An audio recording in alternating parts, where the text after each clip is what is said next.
بسم اللہ الرحمن الرحیم نحمدہ و نصلی علی رسول الکریم کہ رسول اللہ صلی اللہ علیہ وسلم نے اور صحابہ کرام اجمعین ان لوگوں نے بڑی محنت اور قربانی سے اپنا خون اور پسینہ ایک کر کے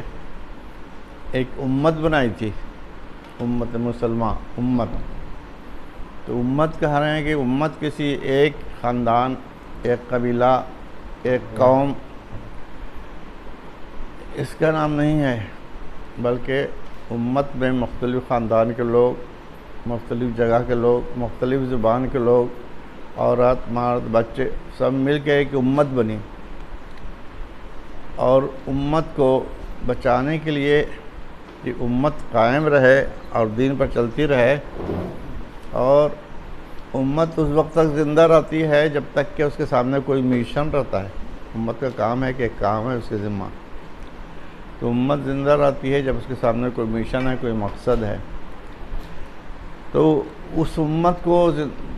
جوڑنے کے لیے تاکہ امت میں جوڑ رہے، توڑ نہیں ہو، لوگوں کے دل میں اتنا جذبہ پیدا کر دیا کہ امت کو بنائے رکھنے کے لیے کچھ بھی قربانی دینے کے لیے لوگ تیار تھے کہ امت میں توڑ نہیں ہو جائے، آپس میں لڑائی جھگڑا، توڑ تاڑ جو ہو رہا ہے یہ سب بالکل نہیں ہو۔ اس کو بنائے رکھنے کے لیے بہت زیادہ لوگوں کے دل میں جذبہ پیدا کر دیا، تو کوئی سب کچھ قربان کرنے کے لیے تیار تھا کہ میرا عزت ہو جائیں لیکن امت پر آنچ نہیں آوے، ہم عزت ہو جائیں لیکن امت پر آنچ آ جائے کہ تھوڑا پیسہ کے لیے امت کو، قوم کو لوگ بیچتا ہے۔ وہ کہا کہ نہیں، میرا چلا جائے عزت، میری بدولت چلی جائے لیکن امت پر آنچ نہیں آوے، کوئی کام ایسا نہیں ہو۔ تو ایک واقعہ ہے اس کا، ایک بزرگ تھے، وہ بھی اسی وقت کے وہ چلے گئے حج کرنے گئے۔ اب حج کر کے جب لوٹ رہے تھے، پیدل آ رہے تھے، اس وقت سواری نہیں تھی، ریگستان سے گزر رہے تھے، ریگستان سے لوٹ رہے تھے، بہت کڑی دھوپ تھی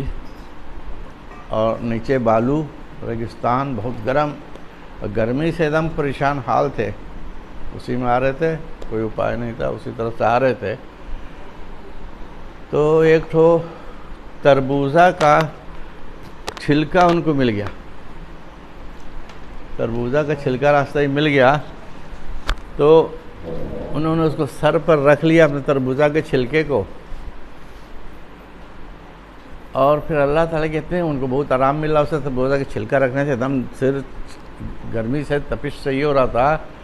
تو جب چھلکا سر پر رکھا تو ان کو آرام ملا، تو اللہ تعالیٰ کا بہت شکریہ ادا کیا، کہا اللہ تعالیٰ آپ کتنے مہربان ہیں کہ اتنی گرمی میں آپ نے اتنا اچھا سایہ دیا، اور اتنی گرمی میں آپ نے اتنی اچھی ٹھنڈک دی ہم کو، اتنا پروٹیکشن دیا، اتنا اللہ تعالیٰ کی بہت بے حد تعریف کرنا شروع کر دیا۔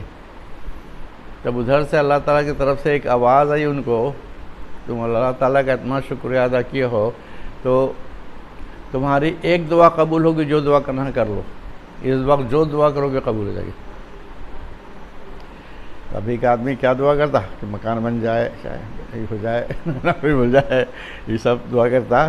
چاہے میں نے کوشش کہتے کہ بھائی میرے بادشاہ بنا دیجئے، چاہے یہی دعا کرتے کہ میرے جنت دے دیجیے گا، یہ سب نے دعا کرے گا آدمی۔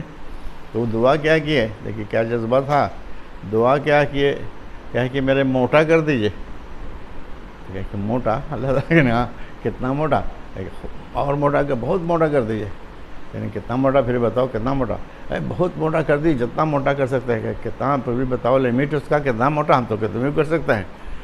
کہیں کہ جہنم جو ایک ہے جس میں مسلمان ایمان والے جائیں گے، وہ جہنم بھی ہے، بہت 7 طرح کے جہنم، اس میں ایک ہے جس میں کہ ایمان والے جائیں گے، تو اس جہنم کا جو سائز ہے اتنا موٹا کر دیجئے کہ ہم اسی جہنم میں چاہ کے اس پورا کو بھر دیں، اور رسول اللہ صلی اللہ علیہ وسلم کوئی امتی اس میں نہیں جا سکے۔ پھر اتنا قربانی کا جذبہ تھا کہ ہم ہی اکیلے جہنم میں چلے جائیں اور پوری رسول اللہ صلی اللہ علیہ وسلم کوئی امتی پھر نہیں جائے جہنم میں، اتنا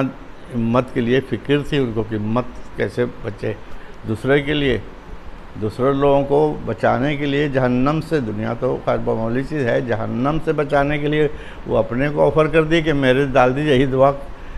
انہیں یہ دعا. تو اس سے پتہ یہ چلا کہ امت کو بچانے کے لیے اور توڑ کو ختم کرنے کے لیے